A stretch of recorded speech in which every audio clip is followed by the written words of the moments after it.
कोलकाता में डॉक्टर से रेप और हत्या के मामले में पूरे देश में डॉक्टर्स की हड़ताल आज जारी है।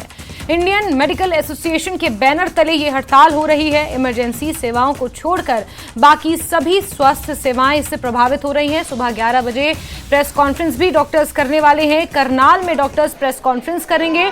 तो हरियाणा के साथ साथ पूरे देश भर के डॉक्टर्स हड़ताल पर हैं। कोलकाता में जिस तरह से ट्रेनी डॉक्टर के साथ रेप और हत्या का मामला सामने आया है, इसको लेकर इंडियन मेडिकल एसोसिएशन के बैनर्स तले सभी डॉक्टर्स हड़ताल पर हैं। इमरजेंसी सेवाओं को छोड़कर बाकी सभी ओपीडीज इससे प्रभावित हो रही हैं। स्वास्थ्य सेवाएं इससे प्रभावित होंगी। 24 घंटे काम बंद करने का निर्णय इन डॉक्टर्स ने लिया है।